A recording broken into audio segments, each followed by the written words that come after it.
every 10 or 15 years, a film is produced that is so overwhelming, so forceful in its impact, that it becomes deeply embedded in the mind.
Persons under 18 will not be admitted.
Appreciate your choosing our theater. And to make this experience more enjoyable for everyone, we hope you'll refrain from talking during the show. Enjoy the movie. Thank you.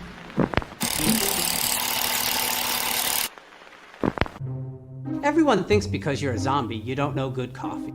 Well, they're wrong. We have very active lifestyles. It's not all wandering the countryside aimlessly or scaring passing motorists. And we all love a good cup of joe. And there's only one brew that gets my seal of approval. Deadly Grounds coffee is my guilty pleasure. Bold, robust, delicious. It's coffee that can wake the dead. With over a dozen different roasts and flavors, Deadly Grounds can satisfy the most finicky of coffee addicts. The aroma is so intoxicating. It brings all of my neighbors out of the woodwork. Deadly Grounds coffee. Coffee to die for and zombie approved. It's good to get a little deadly.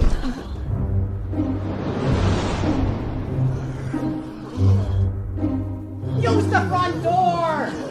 Oh, they're so disgusting. Oh, damn it.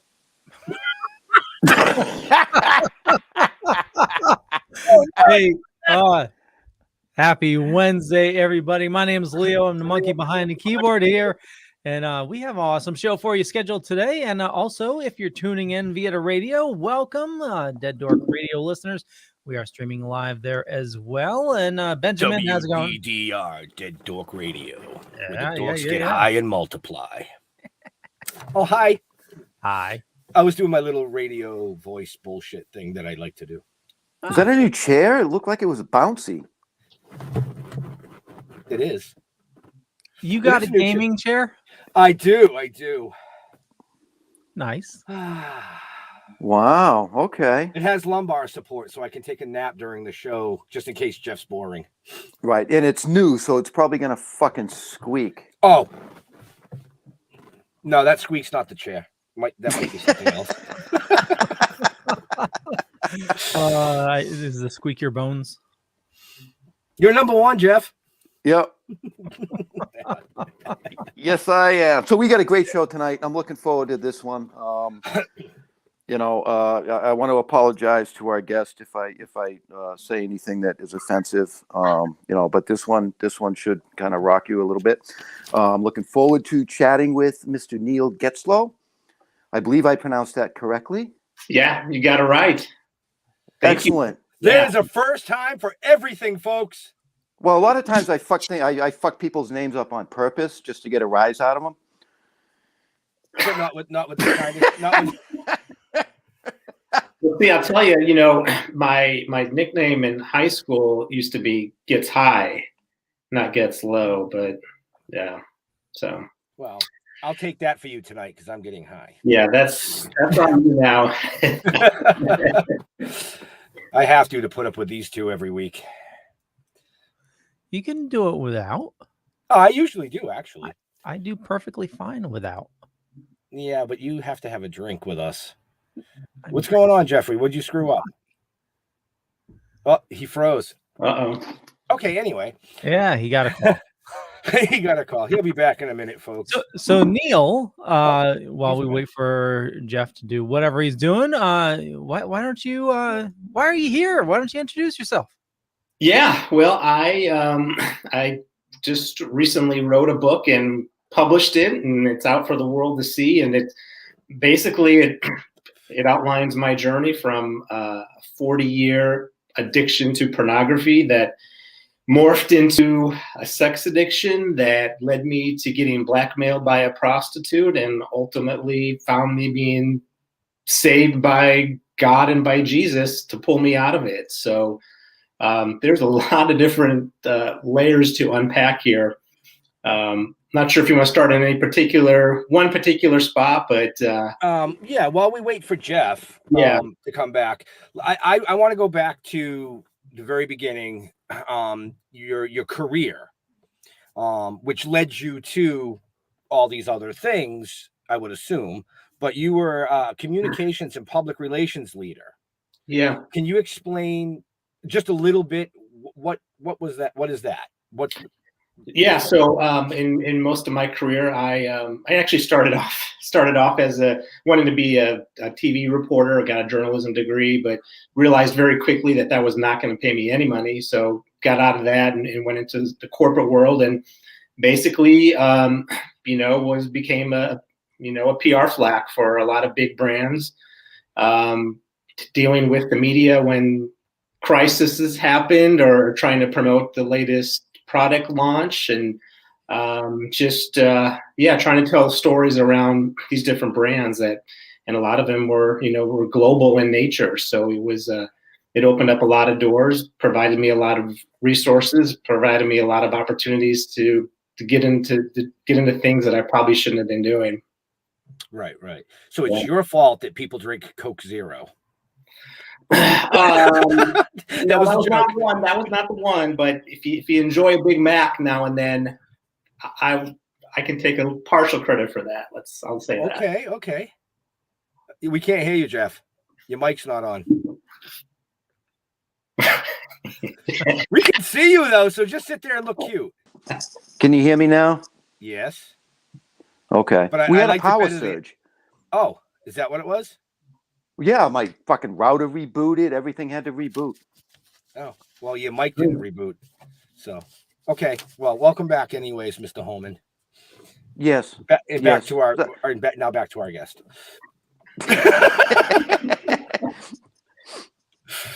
Well, I was gonna say, the thing you didn't hear me say was I'm not a Big Mac guy. I'm more of a quarter pounder kind of dude. There you go. Yeah, can't go wrong. Quarter pounder, Big Mac, Egg McMuffin, you name it. So did you work for an agency that was then hired by these companies, or was it for one particular company? Yeah, I primarily worked directly with the companies, so it was in-house PR person. Okay. And so look, I'll just say it. Yeah, I spent quite a bit of my career at McDonald's, and it was one heck of a company to work for. I will say that they just to be inside that company, to see how it works and to see it all come together, and it's impressive. I learned a lot there. That is very cool, actually. Very cool.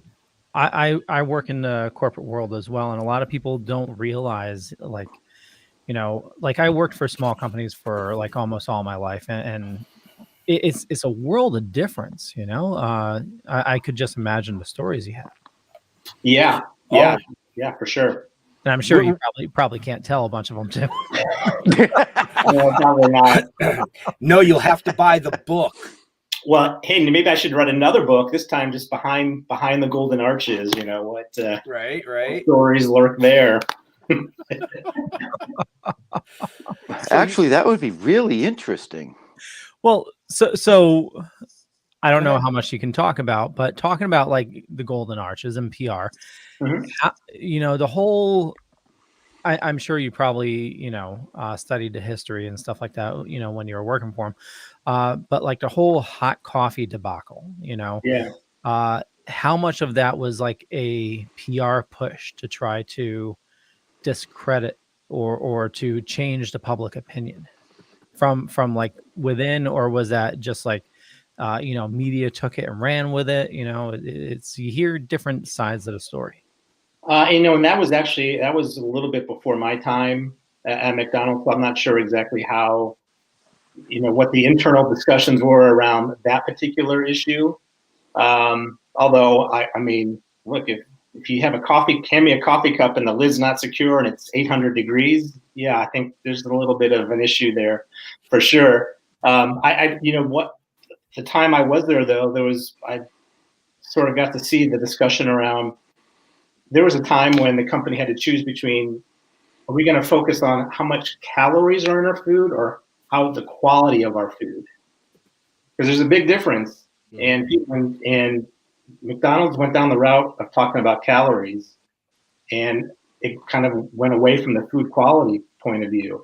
And I actually think that was probably a strategic error at the time, because right after that, it didn't seem like the whole world was talking about maybe what no one cares about. Because you talk about Chipotle, like people love Chipotle because it's good for you, right? Like it's good ingredients.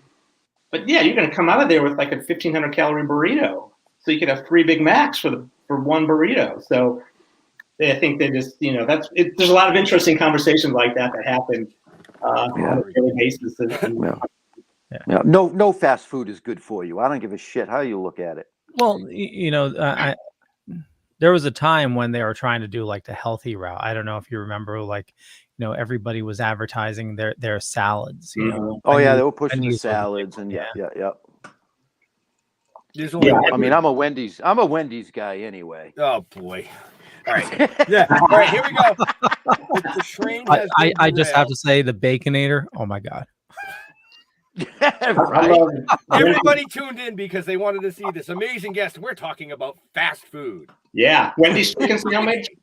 I like Wendy's spicy chicken sandwich too. Listen, there's only one good fast food. That's peanut butter sandwiches. Oh, yeah. That's fast food. When I can just go and I walk away. Dude, that's a 13 whole seconds. nother discussion, because what kind of peanut butter do you use? Oh boy. Skippy, baby. But crunchy or See, smooth? I'm a Peter Pan guy. No crunchy. Yeah, I know you're a Peter Pan guy. You're in the fucking tights. Relax. It's all right. We'll get you a tutu for your birthday, sweetie. You'll be fine. So to try to Leo. bring us back on Please do. So Neil, talk Yeah. about what you went through. What kind of time frame are we looking for? Was this something that lasted a year, multiple years? Great question. What was your involvement? Well, so I would say like my addiction to porn, I'm going to say, started back when I was 9 years old. Honestly, that's when I was first exposed to it.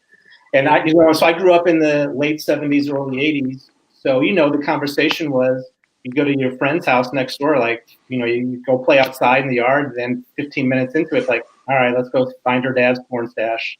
And you go raid the closets, and boom, you found the mother load. Yep. Hustler and yep. Yeah. Yep. Yeah. And there was also behind my elementary school, there was a little wooded area, and it was nicknamed the Playboy Forest. That's because there were these ripped up pages of Playboy strewn around this little campfire area. And we'd ride our bikes there after school. And, once the older kids cleared out, the younger kids like me went in there. And that's where I was first exposed. And from that moment on, it just sort of, I was stuck in like a tractor beam. And, it just didn't let go of me. And, Now, way back at the beginning, when this whole thing first started, were you a boob guy? Say that again. I'm sorry. Were you a boob guy? I don't think I had a preference when I was, 9 years old. I think it was just whatever I'm looking at, it looked good to me. Okay. All right. I got you. So yeah. Go ahead. So that's kind of where it started. But I would say that I was the typical latchkey kid of the early 80s too. My parents got divorced, moved away from all my friends, moved into an apartment with my mom. Then she had to go work full time. So I was home alone a lot. And, on either side of her bed were these two nightstands. And on these nightstands were stacks of Playboy and Penthouse magazines. So what am I going to do? 11, 12 years old, nothing but time on my hands. I'm spending my time trying to cure my loneliness, looking at the pornography. And that's sort of how it kind of got wrapped into my DNA a little bit. And we can unpack that here in a little bit. But that's sort of why I first started using porn. Was I had this hole in my heart because I was alone, and I thought nobody loved me. And this is a way for me to, what I thought would try to fill that up. Not to mention that was about the time that cable TV also came into existence. And so now I've got MTV full stream. I've got like little 10-second snippets of a scrambled Showtime signal that if you had the right moment late at night on a Friday, you would get something, because they're softcore movies. Like that's like, I like to say, like the culture was just seducing me all that time.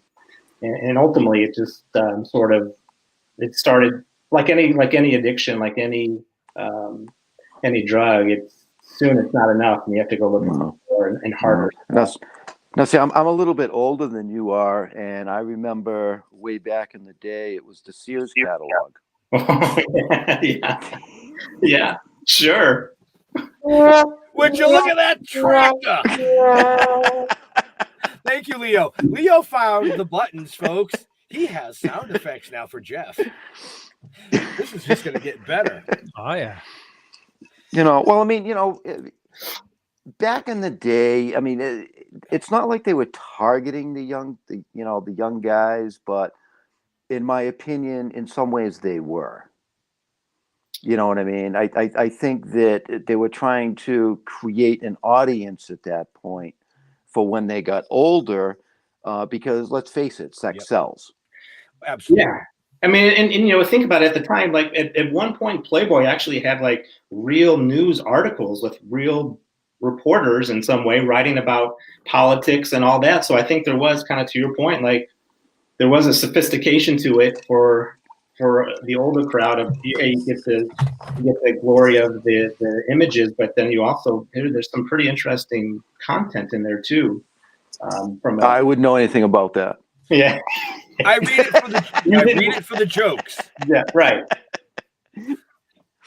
But like I wish I have this picture somewhere in my room of my dad's 50th birthday party, and I'm sitting on his lap, and I'm 10 years old, and there's this picture of him and his birthday cake, and the birthday cake has on there, drawn on there, was the grandma old lady from the Playboy magazines. I don't know if you remember those cartoons, but there was like an old grandma lady that would be very uncompromising art illustrations of her, and this thing was on my dad's birthday cake, and so it's just it seeps in everywhere. And now I think about my kids now who are in the 18 to 20-year-old range, and man, all you got to do is just pull out your phone, and 30 seconds later you're looking at whatever you want.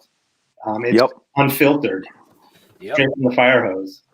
Exactly. And sometimes when you Google something, you think you're Googling, like, oh, this cat, and it's like, whoa, wait, no, that's not what I was looking for. Yeah. So, how to blow out candles. You gotta put safe search on.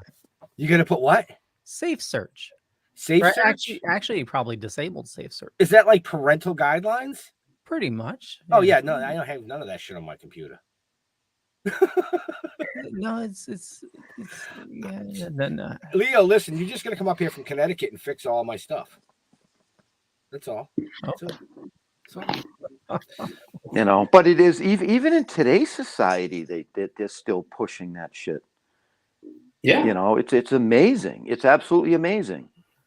I mean, and I think, and I bought into it again for the good 90% of my life. I was right there loving the culture of it every moment until finally it took a few hits to the head, but I finally realized what it was doing for me, what that stuff was doing to my life, to my mental health, to my physical health, to my finances. But it's easy to get sucked into it because it's just sex sells. It's everywhere. In fact, I don't know if you saw this today. I just accidentally came across it on Twitter, and my eyes sort of melted out. Adidas has put out a new ad, and it's for a sports bra, and it was like these images of all these different breasts. Seriously, like just straight up, and like they weren't like, they were very normal. All kind. It was just interesting. Like, okay, like really, like that's where we're going with this. But hey, that's just me. Right.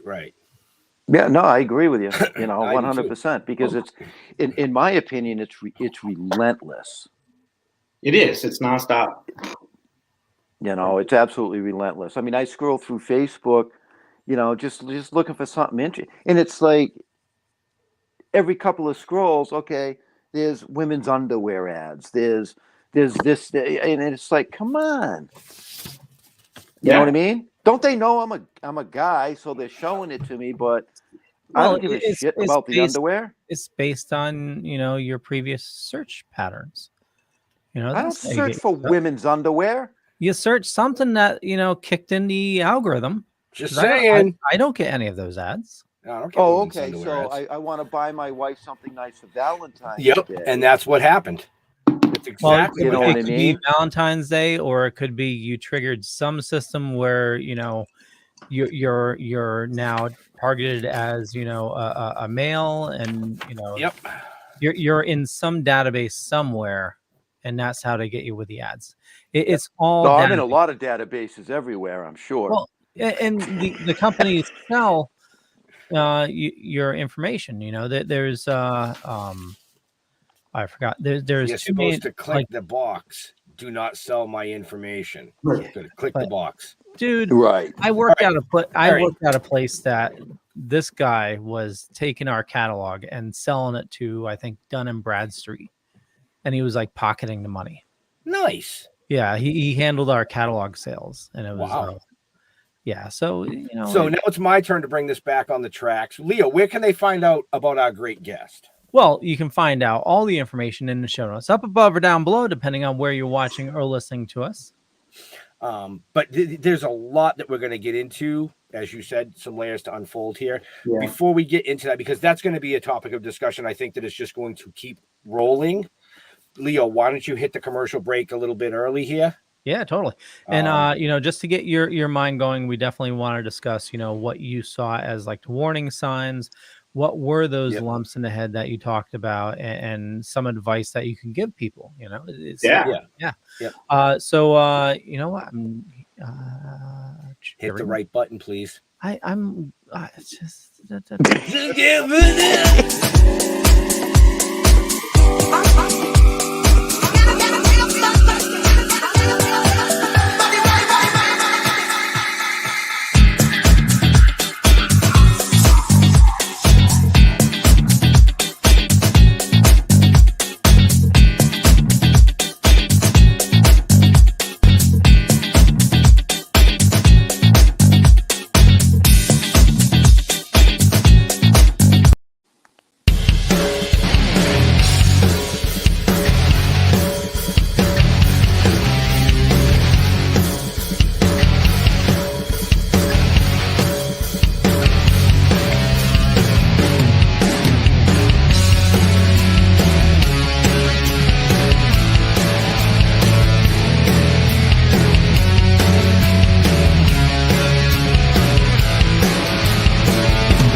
Greetings, Spice fans! Silk City Hot Sauce is now sponsoring the Dorkening Podcast Network. Our craft sauces are made in Vermont in small, high-quality batches using locally sourced, farm-grown ingredients. Silk City Hot Sauce comes in a variety of heat strengths and killer flavors like Jezebel, Erotic Fever, Mango Madness, and Good Morning Jonestown. And don't forget our newest creation, Hot Syrup. Make no mistake, Spice fans, this is the queen of sweet heat. There's new and unique flavors coming out all the time. Best of all, right now, listeners of the Dorkening Podcast Network can go to silkcityhotsauce.com and use coupon code DORK. Not only will you get 20% off your order, we'll also throw in a free bottle of hot sauce. That's silkcityhotsauce.com. Coupon code DORK.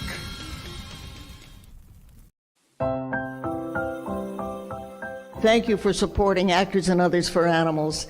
We started a long, long time ago.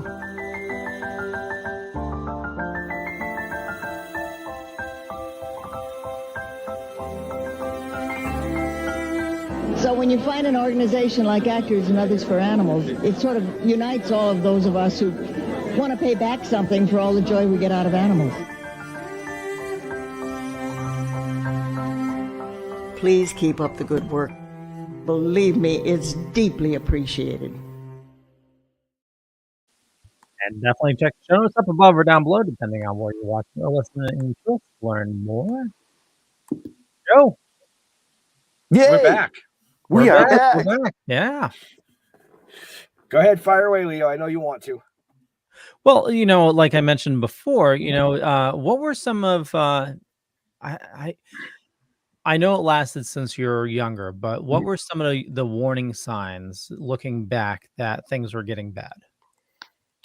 Yeah, that's a good question, because I don't think I even realized at the time what looking at porn was doing to me. But I would say, like, if I look back on it now, I think about what it was doing to the relationships I was trying to have with women.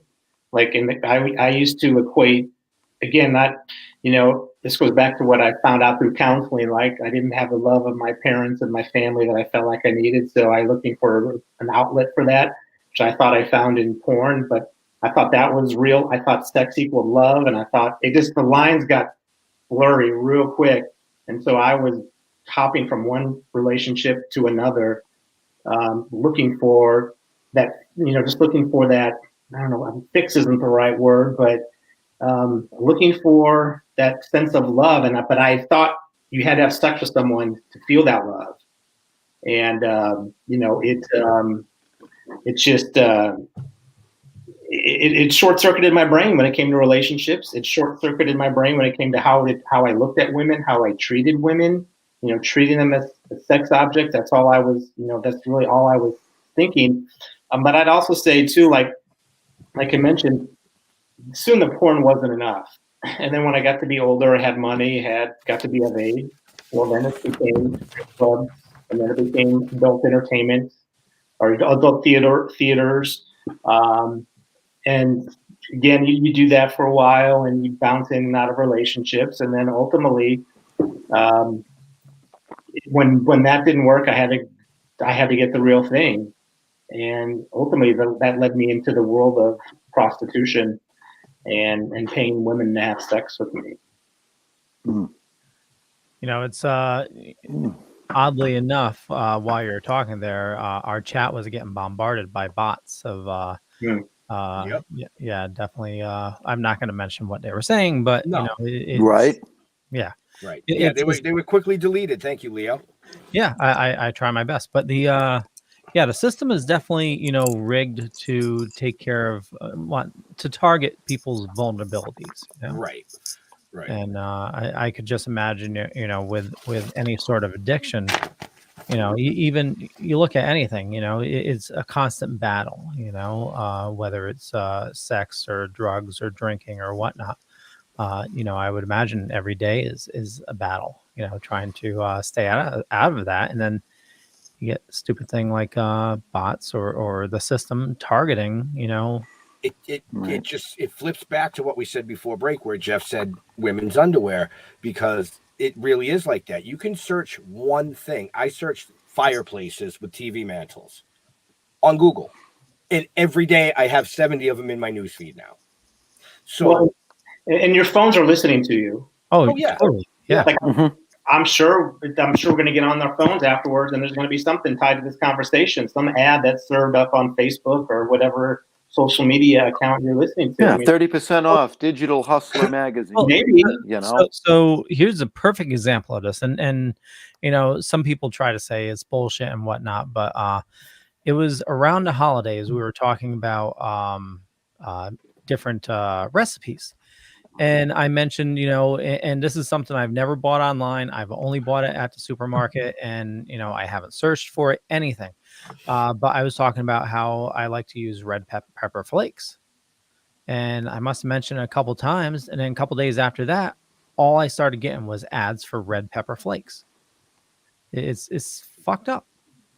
Absolutely. No. Okay, but so I have a question for you, Neil. When you were coming into, I'll say maturity, and you were looking, for dates and wanting to, establish relationships and stuff like that. Was it more, and I'm going to assume, but was it more of a sexual approach or a sexual need that you had over that emotional need? Well, I think it was both, because again, my brain sort of confused sex and love, and you can have that emotional connection without having sex with someone and have an intimacy that doesn't involve the physical part. So I kind of, for whatever reason, my brain was wired to believe that the sex was the intimate part, the sex was love, and those two issues sort of became mingled in my brain. And I couldn't separate them. So ultimately, the relationships I had were centered around sex. And, if I'm being honest, once, just like, you watch the same porno for, how many times you get bored with it, so you go find a new one. That's kind of how I was with sex. And, the sex was great when it was new. But after, a while, I had to move on, because it just was, I needed something else to fill that void. Okay. So it sounds to me like what was actually missing during that time was the ability to form that deep emotional bond with somebody. Yeah, absolutely. Okay. Yeah, definitely. And I will say, like, and again, we'll get into this in the role that my faith played in sort of my recovery and all this, and how I kind of got pulled out of it. But in addition to that, one of the things I always want to emphasize when I'm talking about is the importance of mental health and making sure you're taking care of the mental side of things in your life. And so in addition to turning to faith, I also made sure I went and visited a counselor.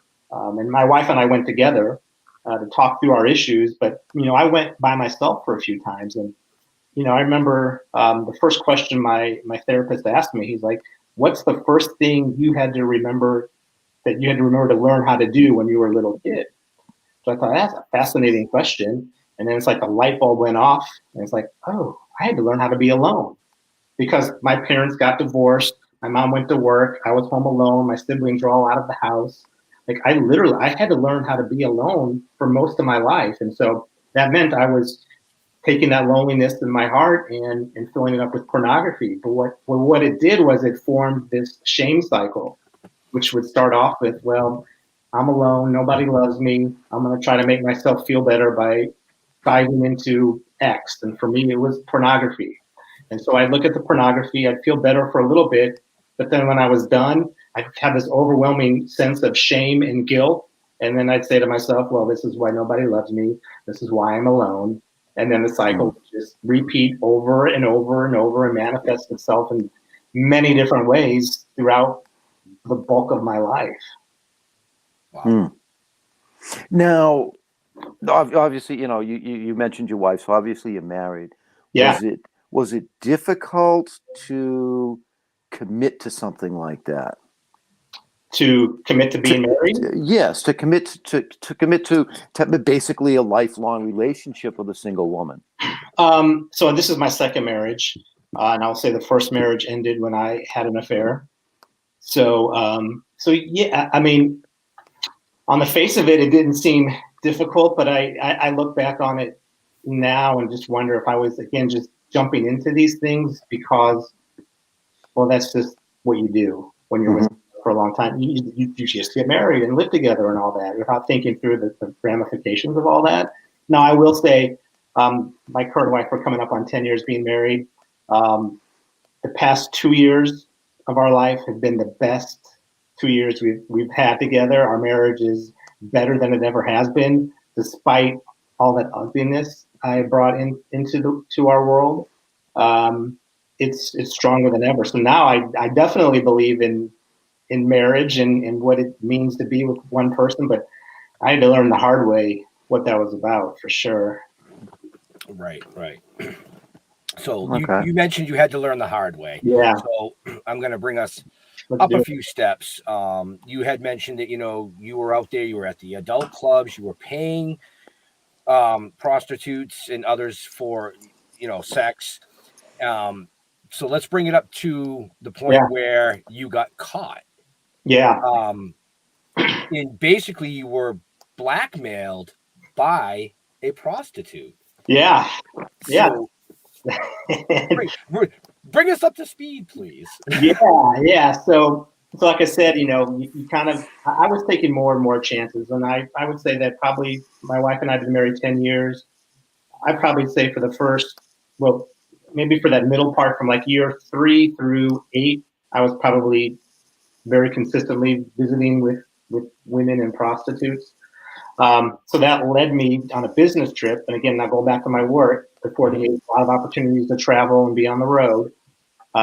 This was a business trip I took to Chicago in February of 2020, that last week of February. And it was just a random Thursday morning. And I don't know why, but I just, like, my anxiety kicked in and I felt like I had to go act out. And when I get anxious, that's what I turned to was prostitution. And so I set up an appointment. Again, there's no necessarily a sexual desire there. It's just like my brain just sort of disconnects and just kind of goes on autopilot. And I just, I had a mission that I was going to do, and that's what I set out to do. And went to this woman's hotel room, did what I was there to do. And then as I was getting ready to leave, the second bedroom door opened up in that room, and out walks this man. He looks like an offensive lineman from the Chicago Bears. He was dressed in drag, And in his left hand, he's holding up his phone, and on that phone is pictures of my wife's social media account and her cell phone. And he's like, "You're going to have to pay us more money, or we're going to call your wife." Very interesting situation to be in. And again, I put myself in a lot of risky situations to that, but I've never been in a situation where I thought, well, this is it. Like, this is how it's going to end. Like, and I was determined I'm not going out at the hands of some pimp or whatever he was in a hotel room. Like, I need to get out of here. So I managed to. I probably got out of there maybe $900 lighter, which I think looking back on it, I might have been easy on me there. Paid him the extra money, bolted out the door, but as I'm sprinting to the elevator, I can hear him open the door behind me, and they're yelling, "Hey, we're going to have to pay us. You're going to have to pay us more money, or we're going to call your wife." Well, with that, I made it out of the hotel room, and I went on with my day, and that's why I called the title of my book "Unmasked," because I went on about my day. Nobody knew what was lurking underneath the mask I had on. All they saw was this nice guy, hard worker, family man, good husband, good businessman, and I didn't let on. Like, nobody knew I was just a prostitute who just attempted to blackmail me. I went on my day with like, oh, okay, well, whatever. And because that's how I treated it. I mean, I just had this double life. I had this mask on my whole life, and it was just stuffing everything behind there. And so I made it back home to Kansas City after that trip. They had not called my wife Amy yet, so I'm thinking, okay, well, they're bluffing. They just wanted more money out of me. This is going to pass, and they'll get bored and forget about me, and life will go on. But this is the first time I say God visited me on that Sunday after the trip, March 1st, 2020, 9:30 at night. My phone starts blowing up, and it's text messages from this couple. They're saying, "You got 15 minutes to call, 15 minutes to pay us more money, or we're going to call your wife." And then they also sent me a picture from the encounter I had. So now it's like, okay. But again, I just chose to ignore it, thinking you're just bluffing. Because if they blow me up, like, then I'm not going to send them any more money. But that was pretty naive of me. I'm sure they had plenty of marks. And once they realized I wasn't going to pay, at 9:45, I can hear the phone upstairs, my wife's cell phone going off in our bedroom, and I hear the muffled sounds of the conversation, and I hear the footsteps coming out of the bedroom, getting louder and louder, and then she, burst into my office, and she's like, "Are you cheating on me?" And of course, I did what any good addict or someone who was just caught did, which is I lied. I said, "Oh, this is the first time I'd ever done anything like this. I'll never do it again. I'm so sorry." But I was more sorry that I was caught than I was sorry about the hurt and pain I was causing my wife. Right. So that's kind of a lot of process there. Yeah. No, that is a lot to process. Yeah, that's tough. So I would assume that was the first lump you took? That was the first of three. And this, so think about the timing of this too. This is March 2020. Yep. 2 weeks after that, the country gets shut down because of COVID. So now, and both of our jobs were impacted. So we basically were off together for 2 months, no job, nowhere to go. We're trying to deal with this big thing I dropped into our house, and it was awkward. And I still had not, I still had not found Jesus yet. So I'm still kind of like trying to figure out. Okay, Amy, she kind of bought the story, but I knew, I think deep down she'd say she didn't, but I don't think she would say she didn't really want to face it either. And so about 6 weeks after that first encounter, I'm home in Kansas City, and my addiction came calling me again, and I felt compelled to set up an appointment with a woman that I had known in Kansas City, that I paid money to, and so I set up that appointment, but I do it all on my laptop. I was texting her, and when I leave the house, I make sure that my laptop is locked down tight, because I know if Amy got on here, she'd see all these things I was doing and would expose this double life. And so I make this appointment, shut down my computer, leave the house, and about 15 minutes later, my phone starts blowing up. This time it's from Amy, and she's now got onto my computer. Again, I never leave it unlocked if I'm leaving the house and Amy's around. Somehow I left it unlocked. She got on there. She doesn't know how to use the computer, but she managed to take screenshots of the conversation I was having with this other woman, texted them to me and said, what the heck is going on?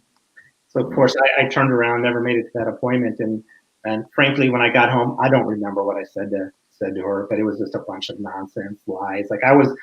My life was starting to unravel. I was running out of places to turn to. I was kind of trapped in a corner a little bit. I was running out of lies to say. And of course, whenever I was telling Amy, she wasn't buying it, not in the least, rightly so. And she told me before we went to bed that night, she's like, if you want to save this marriage, you're gonna have to ask God for help. That's all there is to it. And so I'm gonna take a pause there and just kind of give the backstory of why Amy did that to me is because we got married before that moment. We got married 8 years ago. Before we got married, neither of us were believers in God. I think Amy grew up in a Catholic household, but didn't really have any connection to God, didn't go to church, that kind of thing. And I actually grew up in a Jewish household, but I consider myself an atheist. And so we lived a very worldly life, was out and partying and doing everything before we got married. And then 3 months after we got married, Amy approaches me and she's like, Neil, I found Jesus. I'm a born again Christian now. Now think about the dynamics here. My wife of 3 months tells a Jewish atheist that she's now a born again Christian. I think I look back on it and it sort of brought up these old feelings of I'm alone again because Amy's got this relationship with God and with Jesus now, and she's found something better than me, so I'm going to start acting out again. Again, I wrongly blamed her for why I was acting out in these addictions, but that's really sort of where how those sort of triggered again after being married to Amy. Okay. And so fast forward back to the third and final time God visited me. Went to bed that night. The next morning, Amy had already left the house. She had gone somewhere, didn't tell me. So I'm laying in bed. So I'm like, well, I have nothing better to do, so I'm gonna ask God for help. I got nowhere else to turn at this point. And I did. I prayed and I just asked God. I was like, I need some help. My life is unraveling. I don't know how to get out of it. I don't know how to stop it. Just give me a sign that you're out there, that help is available. And as soon as I finished that prayer, the garage door opened up and it was Amy coming home. And obviously Amy is the key to this whole story here. Mm-hmm. And she came home and I told her that, hey, look, I prayed. I want to work on our marriage. I don't want to get divorced. And I was really serious about that at the time. And, she, reluctantly agreed to, continue to work on things. She's still obviously very confused about what the heck is going on. And then finally that afternoon, we're sitting on the couch and this time Amy gets a text message. It's actually a Facebook Insta message. It was from some random guy we don't know. And all it said was, do you know a Neil Getzlow? Well, it turns out, we later found out that guy happened to be the ex-boyfriend of another woman I had was paying to have sex with. He had found this woman's iPad and gotten all the messages that I had sent her, basically was starting to text them all to Amy. But before that even happened, I finally said, all right, when Amy said, do you know this guy? I'm like, no. I was like, but I just had this overwhelming feeling that I had to confess everything to Amy. And as I write in the book, it felt like I had to throw up. Like, and when you get sick, like you can feel it churning in your stomach and it just works its way up and you can't stop it. And all of a sudden just blah, all over. Like I just threw up all over the floor of our marriage and told her everything, confessed that I was addicted to pornography. I had been paying prostitutes to have sex with me for a good portion of our marriage. And I will say, just like you do after you get sick, I felt instantly better. I did feel relieved, but then I was waiting for the left hook to come because, what was Amy's reaction going to be? And what she did, changed my life. And again, this is just my experience.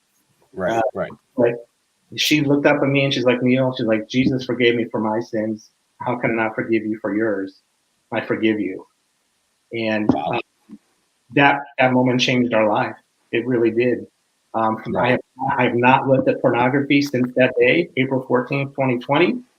I've not been tempted to visit a prostitute. I have not been tempted to do anything related to sex, except with Amy for the past 2 years. Like I got this freedom, and like I said, it changed our lives. It changed our marriage, and it's because because of what God did, and because of Amy, because of what Amy did. Right. Now I got a question. Yeah. During this whole time, I mean, that story is it's just unbelievable. But It is. during that whole time, I mean, obviously there was guilt. Mm-hmm. Obviously, you were feeling remorse. How did that affect you emotionally, and did that help you try to, come out of this hole that you were in? Well, I would say like before I kind of got uncovered or unmasked, if you will, that was one of the things that I kind of, what my therapist told me. He was like, because I was a terrible communicator with Amy, but he's like, you had so many lies in your head that you were trying to keep straight. Like it took up all of your brain power, all of your energy to keep those straight. So yeah, it's no wonder I couldn't have a very deep conversation with her, because all I was thinking was, is what I'm telling her going to unravel all these lies I've been sharing? And so they just took all my brain power. But I will say, like, post this all going down, I mean, I brought a lot of evil into my house, and I brought a lot of evil into my marriage and into the world, into my world. And yeah, there are moments where you just look back thinking, you feel, of course you feel guilty and remorseful now. But I would say, like, I use that as motivation now because, Amy's forgiveness, it was helpful for a couple of reasons. Obviously, number one, it gave us a fighting chance to save our marriage.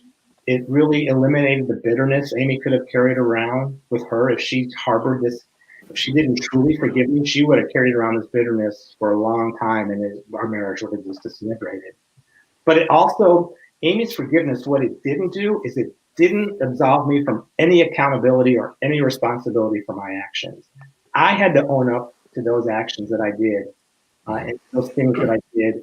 I had to admit him. I had to talk about him. I had to share the nitty-gritty details to Amy, because she absolutely turned into like a forensic detective after this all went down, wanting to know everything about what I was doing with my time, with these women, with our money, that kind of thing. I had to learn how to take accountability again for the decisions in my life and what I was doing. And so, the story is hard to tell. It is unbelievable. I sit here today and think, how did I get here? Like, I never would have predicted I would have found Jesus and given up everything that I thought I used to love, but I did. I still can't can't even believe it myself sometimes. Now, do you blame anybody? Do you have, you know what I mean? Yeah. As far as how you got to that point, do you blame social media? Do you blame, the advertisers and what they push in front of everybody on a daily basis? We talked about that a little bit earlier. Do you lay some blame on society for the path that you ended up taking? Yeah, I mean, society, I think, definitely puts a lot of stumbling blocks in your way. And if you are susceptible to that, like I was, and if you, like most people are, not that we're gullible or anything, but that stuff appeals to us because that's just what we're, kind of been programmed to look for. But I would say, like, yeah, social media played a role in my actions, and what I was looking at on TV and watching on TV absolutely was playing a role in my actions. But I would also say that it wasn't until, number one, I had to realize what my identity was. Before, my identity was built on everything in the world. It was built on my career. It was built on how big of a house I had, what kind of car I drove, how much money was in my bank account. That was my identity. today my identity is rooted in God. And when I have that as the center of what I focus on these days, it makes the things, the social media and all those things of the world, those are less important. Those are less of a distraction. But I would say, like, everyone's got a choice, though. Those stumbling blocks are in front of you. I used to blame everybody but myself for my problems. It wasn't until I finally turned the finger back at myself and said, hey, maybe there's something I'm doing wrong. Maybe there's something going on with me that I need to take a look at and stop blaming, blaming my parents, blaming my mom. Why did you have all those, pornographic magazines there? Right. Thank you, because that was the point of the question. Yeah. I did. I absolutely blamed everybody else for the problems for a long time. And it wasn't until I sort of flipped that thinking that's helped me get personal responsibility. Yes, 100%. Yes. Be accountable for your actions. That's missing in society today. Heck yeah, it is. Yeah, we've got to take accountability for what we put out in the world. No question about it. Yeah. Agreed. Wow. It's been the Jeff and Neil show tonight, and I'm totally digging it. So there's so many layers and rabbit holes you can go down on this. Well, but a lot of these layers and rabbit holes that you speak of, these are in your book, correct? Yeah, they are. And see how I did that? I like that. Nice. See how I did that? We don't want to give away the whole story. No. We want to give them a little bit of the juicy parts, but we want them really to go to your website. We want them to purchase the book. We want them to read if this is something that is in their life as well. And yes, my book focuses on, part of it is my faith journey. Like, that is part of what got me out of the life I was living. But I think there are also some pretty practical tips I like to think of things that people can do if you are, want to escape some of the addictions or want to, fill up on the good stuff in the world. Like, there are things you can do. What I used to say is, like, I used to fill up on the junk food of the world, which is, the cable TV, the Netflix, sports was an addiction of mine. Drinking was a problem for me. Smoking pot, was a problem for me. Like, all that stuff contributed to this lifestyle I was leading. And I had to replace all that. I canceled cable TV. I canceled Netflix. I slowed down my sports watching and replaced it with stuff that filled up my mind with good stuff, I called it, which was, spending time with my wife, what a concept, and reading the Bible and going to church and spending my time doing other things besides what I was looking at before that was taking me down this other path. Well, I think that a lot of people, they search for things just to make themselves feel better. Yeah. And that's a society problem, to be honest with you. You know what I mean? Because I believe that everybody should feel good about themselves anyway. Yeah. You know what I mean? And society makes it really, really hard to do that, because you're supposed to be like this. You're supposed to be like that. You're supposed to look like this. You're supposed to eat this. You're supposed to watch this. You know what I mean? And it's, I think it's making it harder. Well, the country's very polarized. Society is very polarized right now. And I know we don't want to go down politics or any of those other things, but we can say society is very polarized, and and so it makes it hard to, there's just a lot of angst out there right now. And the pandemic, created a lot of anxiety for people and, uneasiness. And, again, for me, like, the pandemic, and I know people have lost loved ones, and I've had people that I know that have passed away over the course of the pandemic. But for me also, I would say, like, the pandemic for me was, like, probably the best thing that could have happened to me, because in my mind, it was God saying, I'm going to take away everything in life that you love. I'm going to take away your prostitution. I'm going to take away your pornography. I'm going to take away you going to the bars and running away from your life because I'm closing down the bars. Mm-hmm. I'm going to take away sports because I'm shutting down sports for a year. Like, you've got nothing to do but focus on resetting your life. What are you going to do with it? And that's what I did. I hit the reset button big time. And I reset my life. And, I think whether it's pornography, whether it's alcohol, drugs, whatever, we're looking to fill ourselves up with something to make us feel better. And again, for me, it wasn't until I started filling up my heart on my faith journey that that's when I was able to kind of walk away from all that stuff. Wow.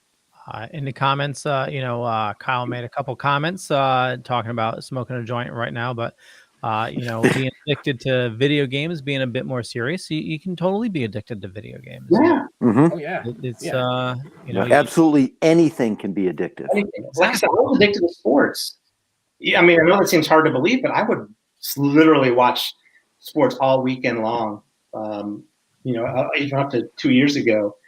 You name it. It was on ESPN 8. I was watching it. The marble racing, I was watching it. Like the marble racing. I couldn't, I don't know. Again, it was just something that, and here it is, my identity was rooted in my sports teams. Mm-hmm. If the Kansas City Chiefs won the game, I had a great week. If they lost on Sunday, my week sucked because my identity was so rooted in how that team was doing, that I just couldn't separate it. And I got addicted to that high of every week. Man, they're doing great. But then you got to deal with the lows. And again, fortunately broke away from that. Is that kind of this may sound weird, but living your life through the ups and downs of others? Yeah, sure. It was a way.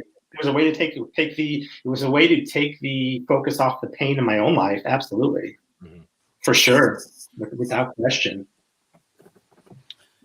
So yeah. Let's say somebody realizes that they may have an addiction in their life. What are some steps that you would recommend somebody take? Yeah. So again, for me, God was a part of the equation for me. I realize they may not be part of the equation for everybody, which I understand, and I respect that. For me, I replaced, again, first thing I did was sort of replace the negative things in my life, the negative influences in my life, and replace them with positive things. I found myself an accountability partner, someone to help keep me accountable. If I feel like I'm going down the wrong path or something, I have someone that will check on me or, and kind of check me and make sure that I'm staying true to what I've committed to doing. For me with pornography, there are apps you can put on your phone, even beyond the safe parent thing or the filters, or whatever. There are apps you can put on your phone to block that. I didn't have to do that necessarily, but what I did do was I put a location tracker on our phones. So now my wife knows where I am 24 hours a day, 7 days a week. Mm-hmm. And that helps build the trust. That helps keep me accountable. And then again, I would say also, I think it is important that if you truly are suffering from an addiction, that you go talk to someone about it. And maybe it's a professional counselor, maybe not. Maybe it is your significant other or partner, maybe it's a friend, but you got to talk to someone about it. You can't keep it in, because I think that's what I did for most of my life. Honestly, I kept it all bottled up inside, never talked about it with anybody, and it was like a self-fulfilling prophecy a little bit, because I needed help, but I thought I could handle it on my own. I'm strong enough. I'm big enough. I can deal with all these on my own. I don't need anybody to help me. Right. Well, you don't want to be looked at as a bad person either. Yeah. Right. And that's kind of an ego thing. Sure. But so you got to let go of that. It's okay to ask for help. It is. Right. Doesn't matter how big or bad you think you are. Yeah, it's okay. And I get that. I get asked a lot, why are you being so public about this? Why do you want to talk about the worst parts of your life with people? And I want to share, because I want people to know there is hope, and there is life on the other side of whatever addiction you might be going through, or if your marriage is hitting a rough spot. Because believe me, if my marriage can survive pornography and multiple sex outside of my marriage, And I promise you, your relationship can survive if you're mad at someone for not taking out the trash or, Right. whatever. Like, again, like if we can survive our problem, then I know people can survive Right. what they're facing too. Right. Now, I think that, it's really important for, you to tell your story for two reasons. Number one, it can help others. Yeah. But most importantly, it's helping you. Absolutely. 100%. Like, and even the act of writing the book, like if I don't sell any books, like I shouldn't be saying this, but it's true. Like, I don't care. Right. I've already won, right? Because that book helped me. It helped rebuild my marriage because Amy was right there with me after every chapter. I let her read it and she would weigh in and fill in the gaps or tell me that wasn't right or whatever. And it was very therapeutic for us. Right. So now it's That's just, awesome. now it's, like I said, it's not about selling the books. It's really truly about helping people and just trying to bring some hope into a world that needs it right now, I think. Right. So, Leo, where can they find out about this guest and his books? Yeah, definitely. Check the show notes up above or down below, depending on where you're watching or listening to us. And, I could see definitely, with writing the book, you profited emotionally, but, that any sort of like creative outlet is just, it's not stuck in here anymore. It just gets it out and out into the world, Yeah, and I'd say, like, in talking to you guys and talking to some other shows that I've been on, like, it's I'm getting this urge to do my own show. And again, it's like not to just, again, it is sort of a creative outlet, but it is a way to just continue the healing. Like, just as a way to keep talking about it and help. And I know, like, even though my story is pretty unique, I got to believe there are other people out there that have just as interesting stories to tell. I'm sure of course. you can attest to. Yeah, of course there is. You ain't that special. That's right. You got it, man. You got it. But I am going to say this. If you are serious about potentially doing a show, I think I know what you're going to say. You know exactly what I'm going to say. I do. Our show that you're on right now is one of 40 plus shows that run on the Dorkening Podcast Network. We're always looking for unique content, unique shows, and people that are willing to build as they go. Yeah. So if that's something that you're serious about, I'm not. And this is live. We're broadcasting right now on. Oh yeah. What are we up to? 15 platforms now. Something like that. Plus radio. Plus the radio and plus the 19 podcast channels worldwide. It's great content. And I mean, addiction itself is something that everybody can associate to. Well, I was just going to say, your story can be applied to so many different things. Right. You know what I mean? It really can.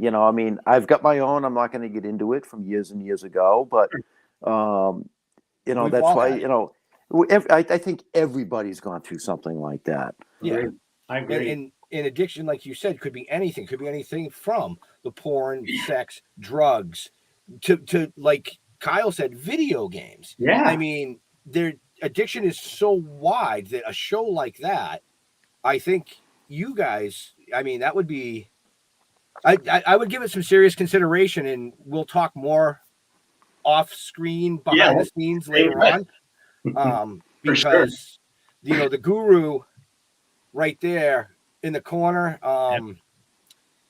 he's amazing at what he does.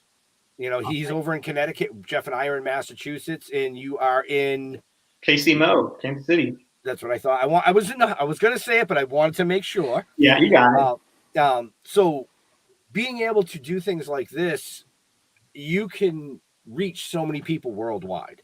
Yeah.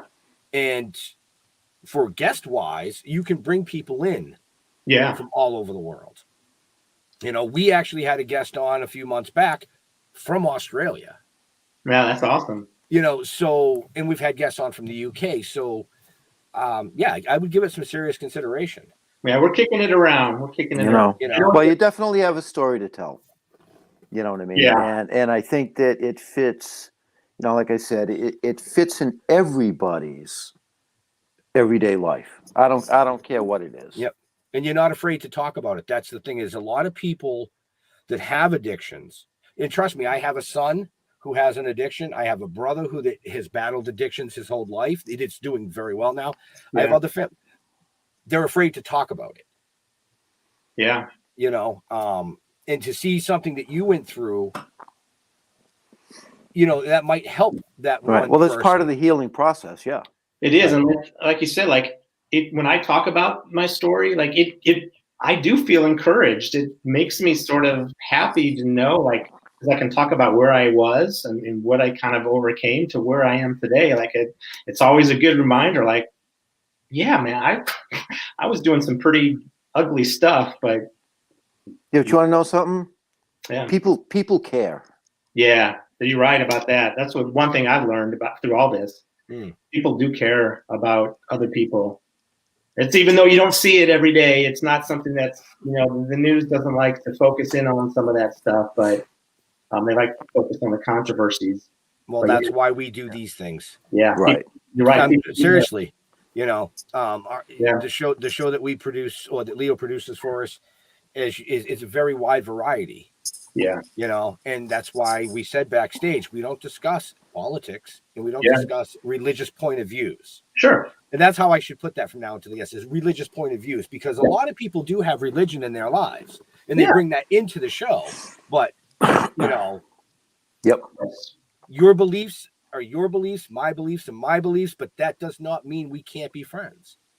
Absolutely right. Of course that's the biggest thing with the world today. It's funny because I called Ben probably about 15-20 minutes before we were going to be signing on, like he does every week, like I do every week.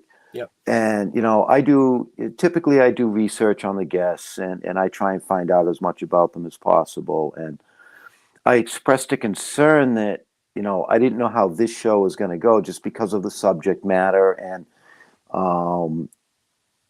but to be honest with you, it was just one of the best shows I've done. Yeah, because it touches on humanity. Right.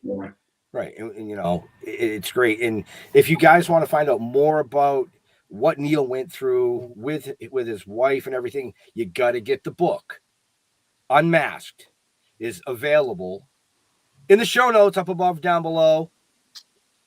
And if you buy the book off my website, we are donating $5 from every book sold to Run to Stop It. It's an organization here in Kansas City, but they use the money they raise to fight against human trafficking across the U.S. So it's obviously an important passion point for us now, just given what we came out of. So that's awesome. Yeah. That's awesome. So, I appreciate you guys having me on, having the conversation, because I know it's not easy. It's not the most warm and fuzzy topic. But it's real. It was a great topic. It's an important topic. Exactly. It's an important topic. And like I said, we had somebody on from Australia. That was a similar style show. That gentleman's name was Michael Crossland. Mm-hmm. If you just look up Michael Crossland, you'll go, oh my, he's one of the most sought after inspirational speakers in the world. Wow. Same style show. We really, really enjoy these style shows because, like Jeff said, and you've said, it touches on humanity. Yeah. Yeah. Life is not all about being warm and fuzzy. No. It's not. No. Because there's reality involved. Yep. There is. But, if you're able to, I think everybody has the power to be able to take the bad stuff in your life and turn it around and turn it into something good. For sure. Absolutely. Right. And if you can help one or two people along the way, you did your job. It's just one person. That's all I ask. If I can help one person, then all of this has been worth it. Right. So, yeah. And not to get religious or anything like that, but you mentioned where was I going with this? I have no idea. Yoda. No. I'm a firm believer that, your life may go down the wrong path, but like everybody has a path, and every now and then you'll get pushes into the right direction, and your life, will change, and if you put into work and meet life halfway, you're going to be put back in the right path. Yeah. Everything happens for a reason. I think I've said that before. Like when I asked you to do the live show 3 years ago, I said, "Hey, everything happens for a reason." Shaking his head.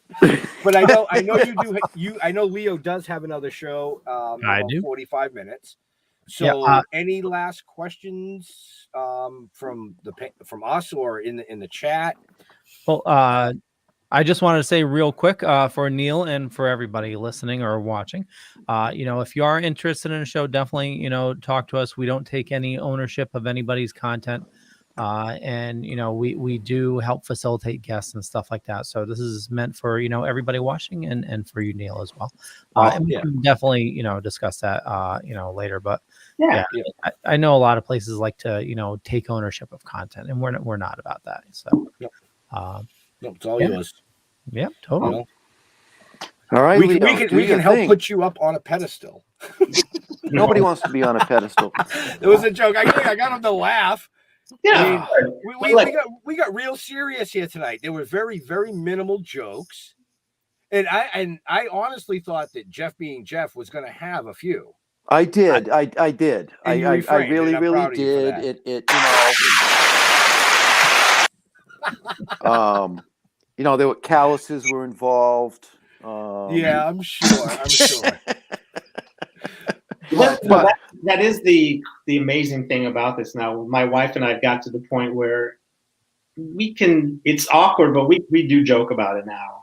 Like, and to me, that's a great sign. Like, okay, I think we're going to be okay here, because every once in a while we'll be driving in the car and we'll pass some sketchy looking hotel, and she'll look at me kind of side eye, and she's like, "Did you ever meet anyone there?" And then she just busts out laughing. Like, it's just like, well, that's how you got to do it. It is. It's part of the healing process. Yes, it is. But I just encourage everybody. If there's someone, forgiveness is real, and it helps just eliminate all that bitterness. Don't carry it around. Let go of some of that, and you got a chance to heal your relationships, and be better for it.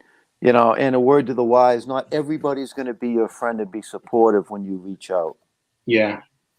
It doesn't work that way. No. But there will be, you will find someone. But you will find the right person. 100%. More people. Yep. So on that note, Leo, I know you're on the show. Neil, when he closes out the show, just hang tight. Don't jump off on him. Got it. Yeah. Cool. Go ahead, Leo. Sorry. Yeah, I want to thank everybody for watching this fine evening or listening over on Dead Dork Radio. For me, just Google Leo Pond. You find a bunch of stuff. Could be true, could be not. I'm not going to say which is which, but I run a little thing called Dorkening Podcast Network. As Ben said, about 40 shows on the network. Ton of awesome people doing a ton of awesome stuff. So head on over to thedorkening.com. You can learn more about it. And we're actually going to be doing a show at 9 p.m.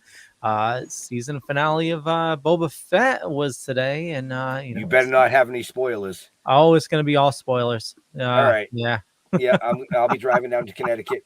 I'm going to have to go watch it before you show them. Oh, yeah. Why are you putting it on me? I'm last. Well, you were chatting. It'll be a lot of munchy talk. But for those in the know, we'll anyway, Neil, where do you like people following you? Good. If you go to my website, neilgetzlow.com, you can find me there. There's links to my social media on Facebook, Instagram. You can find me there. You can email me there. Seriously, if you want to just reach out and you need someone to vent to or talk to, just send me an email through there. Love to connect with you. Awesome. And by the way, Moochie, not Munchie. Huh? Moochie, not Munchie. Okay. Moochie. Is that the frog's name? No. What frog? No. Forget it, What the fuck Jeffrey. is a frog? No. You know what a frog is? Moochie is a rancor. What the fuck is a rancor? Forget it. Jeff. So stilltalking.com, follow us there. Neil, thank you very much. That was inspirational, enlightening. And I'm going to go give my wife a big hug when I'm done with this show. Thank you. Awesome. Thank you. I appreciate it. And she's going to give you a big lump. No, she'll kick me in the balls. Yeah, she'll give you a big lump.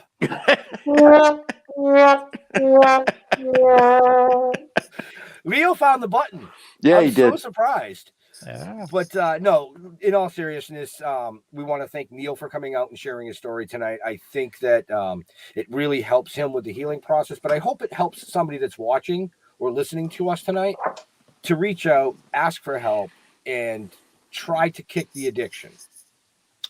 To all our veterans and first responders, we want to thank you for doing what you do every day so people like us can come up here and do what we do. We're out of here. Be safe. We'll see you next week. Bye.